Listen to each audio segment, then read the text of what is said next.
What if the biggest thing standing between you and the life you want has nothing to do with your circumstances and everything to do with the size of your thinking? Sit with that for a second, because most people never actually stop to consider it. Two people can face the exact same problem, look at the exact same opportunity, live in the exact same world, and still end up with completely different lives. Same starting point, same resources, same amount of time in the day. And yet one person builds something remarkable while the other stays exactly where they started. Why? Because they think differently. One sees a wall. The other sees a door. One says, I can't. The other asks, how can I? That's it. That single difference. One small shift in language, in perspective, is the hinge that everything else swings on.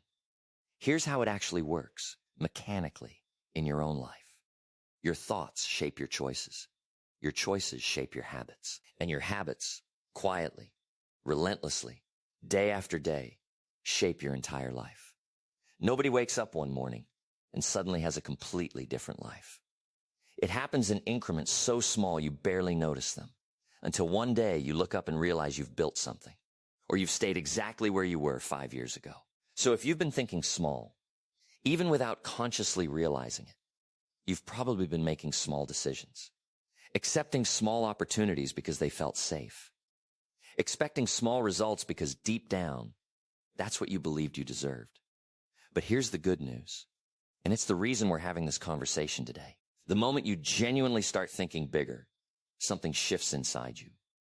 Your vision widens. Your confidence starts to build, slowly at first, then faster. Your actions start to look completely different than they did before. I'm Daniel Hayes, and if you've ever felt like your life is smaller than what you know, deep down, you're actually capable of. I want you to stay with me for the next few minutes, because we're going to walk through exactly how that gap forms, and more importantly, exactly how to close it. Not with empty hype, not with vague inspiration you forget by tomorrow, with a way of thinking that once you see it clearly, you genuinely cannot unsee.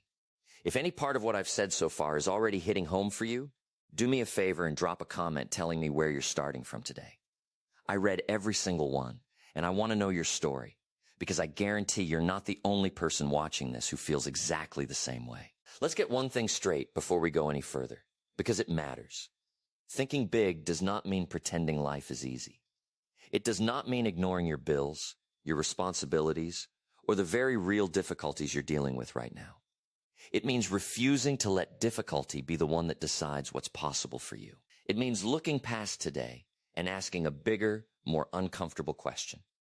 Not, how do I just get through this week? But what could my life actually become if I stopped limiting it?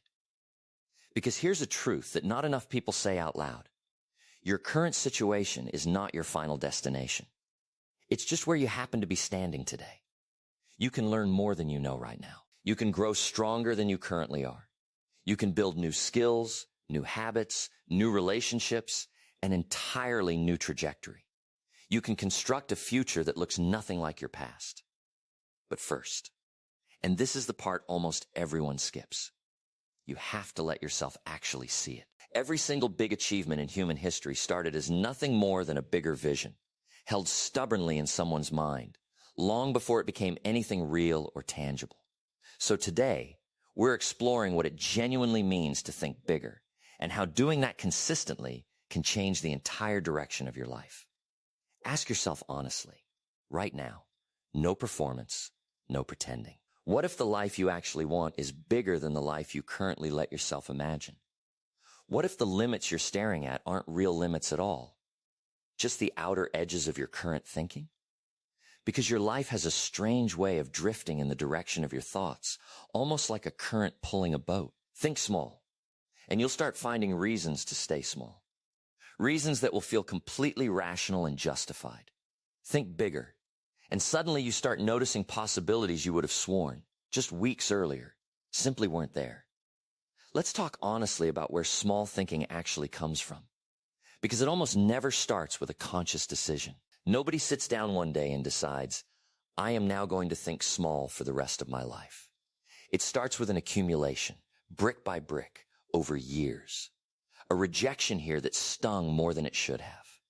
A failed attempt there that got generalized into, I'm just not good at this.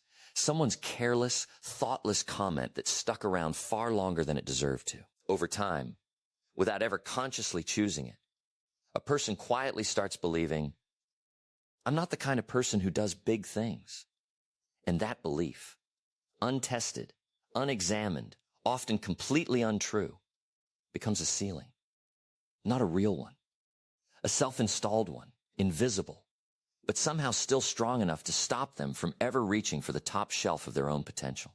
Here's what's genuinely important to understand about this trap.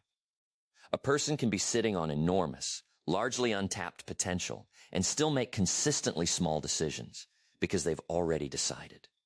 Quietly, privately, maybe even without saying it out loud to a single other person, what they believe they're capable of. So they choose the safer goal instead of the meaningful one. They avoid the bigger opportunity, even when it's right in front of them. Not because they have to, because somewhere along the way, they convince themselves they shouldn't even try. That is the trap. And it's one of the most common traps that exists, precisely because it never feels like a trap while you're inside it. It feels like being realistic. It feels like humility. It feels like knowing your place. But ask yourself something direct. Why should you automatically assume you're the least capable person in any given room? Why should your past performance become the permanent, unchangeable scoreboard for your future ability? It shouldn't be. And honestly, it never was meant to be. You are not a finished product. No matter your age, no matter how long you've been doing things a certain way, you are still learning, still developing, still discovering what you're genuinely capable of, even parts of yourself you haven't tested yet.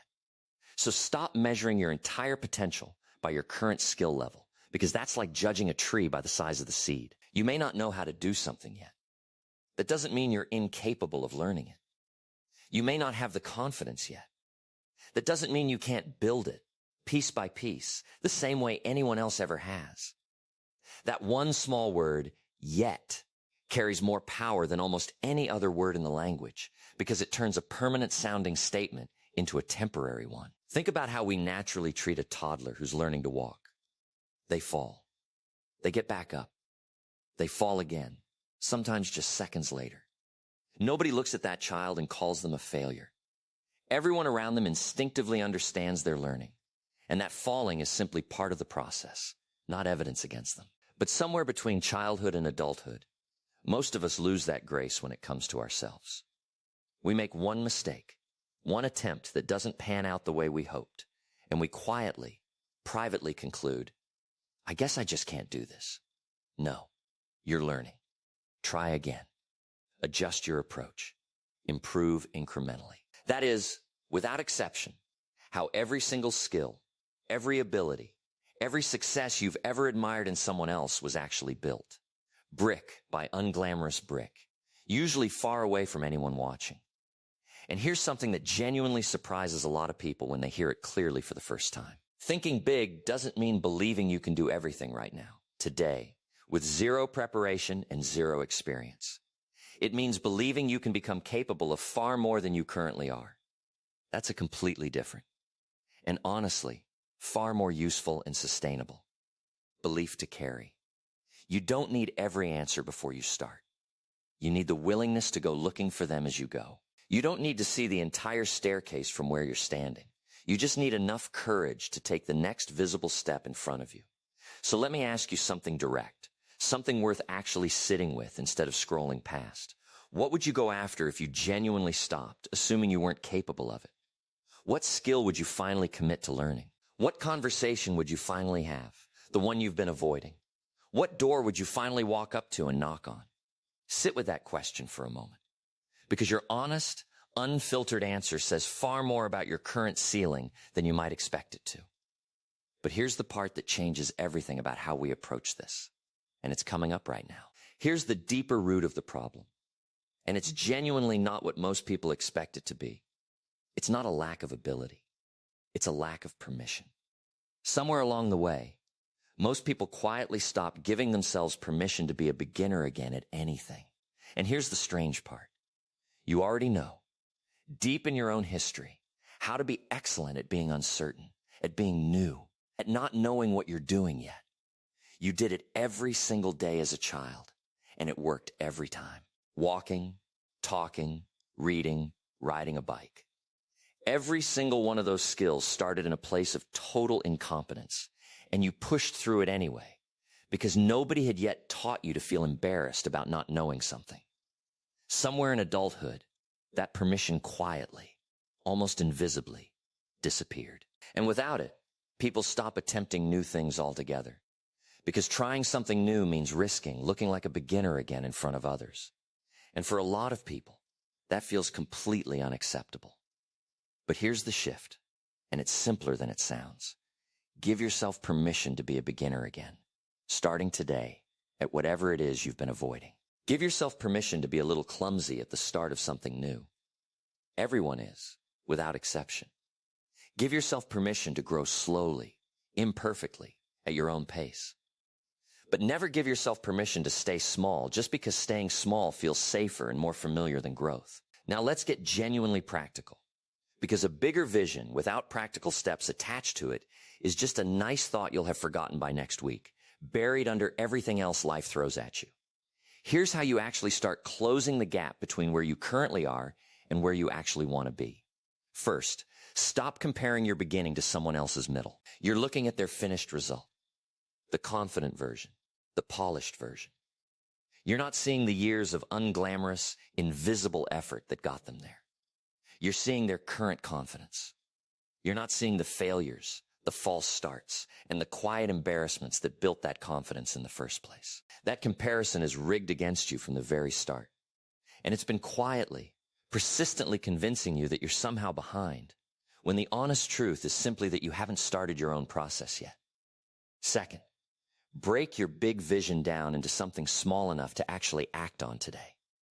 Don't just say, I want a better life. That's too vague to move on. Ask instead, what's one thing I can learn this week? What's one habit I can realistically start tomorrow morning? What's one distraction I can eliminate today, right now, before I even finish watching this?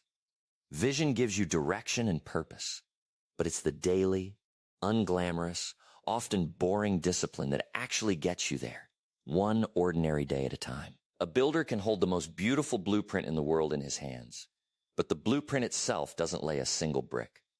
The work does. Your future works exactly the same way. The vision points, but the daily action moves. Third, raise your personal standards quietly, without announcing it to anyone or turning it into a performance for other people. You don't need permission from anyone else to expect more from yourself starting today. And here's the twist that most people never see coming when they start this process. Once you genuinely start doing this, the goal stops really being about acquiring more stuff or more recognition from others. The real goal quietly becomes about becoming more capable, more disciplined, more genuinely useful to the people you care about most. A bigger vision should build a bigger version of you.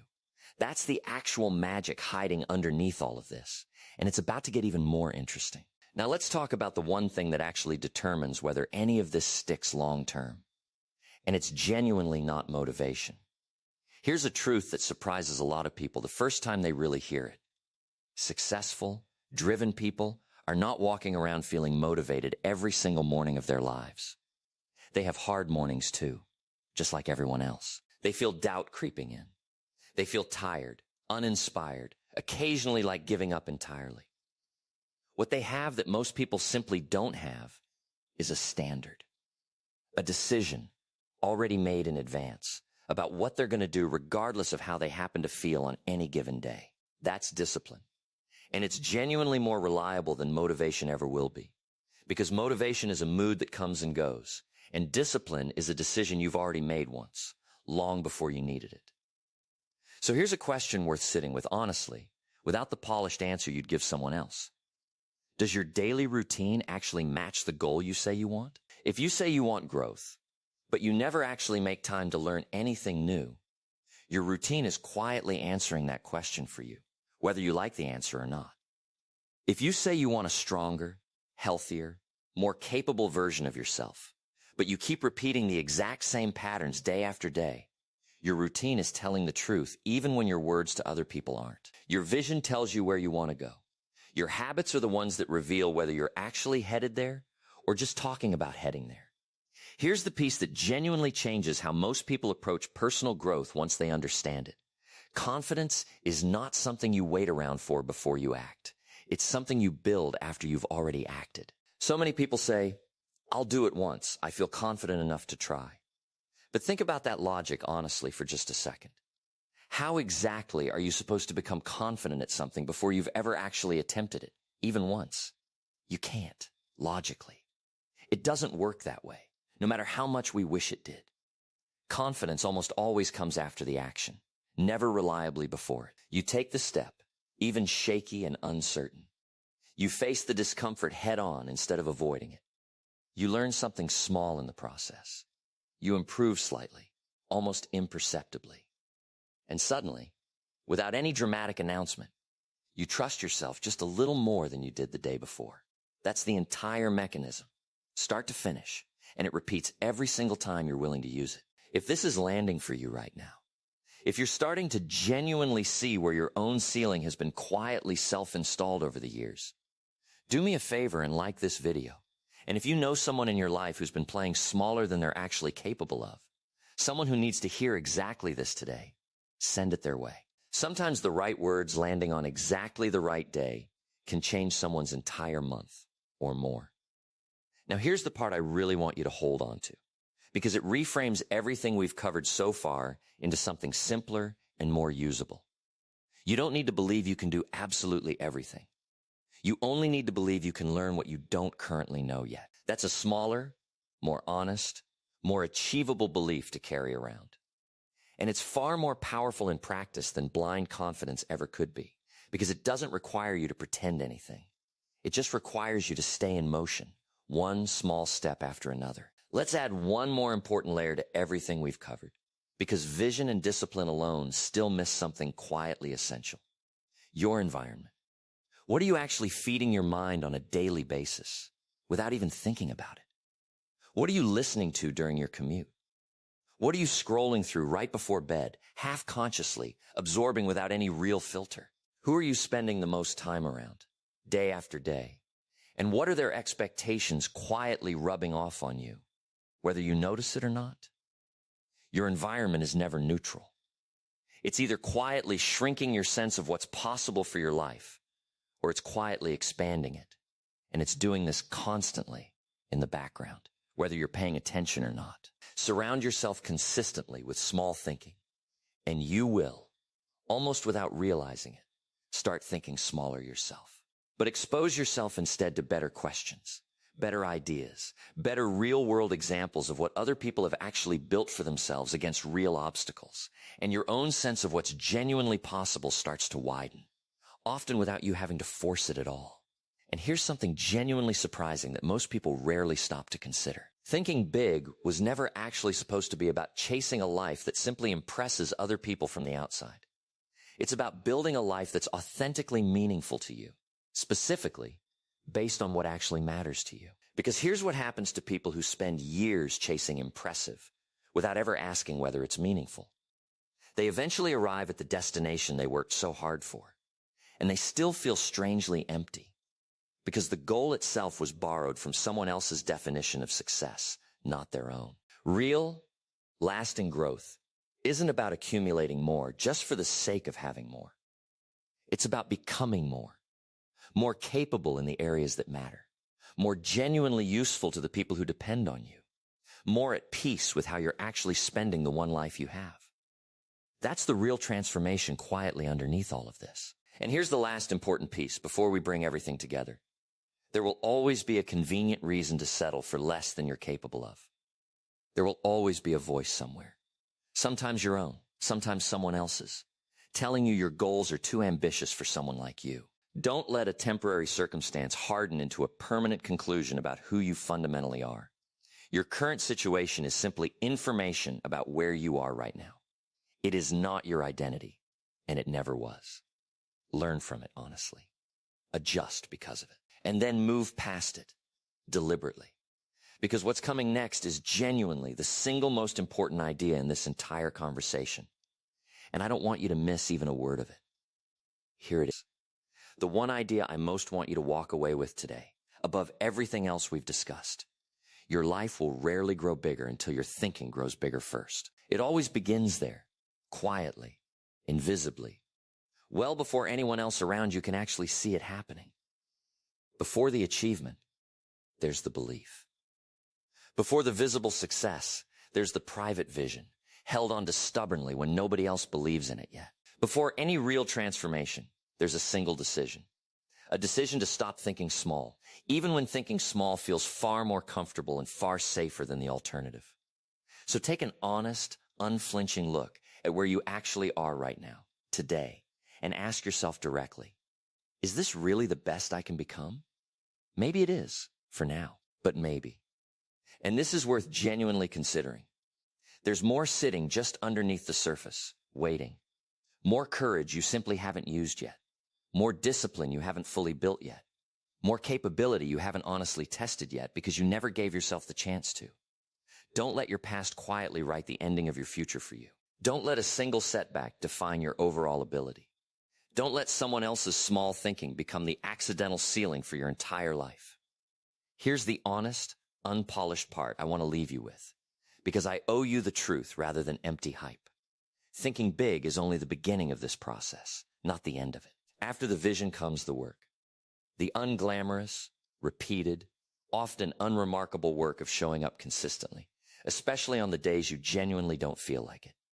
Your future isn't built by what you wish for late at night. It's built by what you consistently, quietly, repeatedly do, day after ordinary day, when nobody's watching or applauding. So raise your standards, starting today. Strengthen your daily habits, one at a time. Choose better, more honest questions to ask yourself when things get difficult.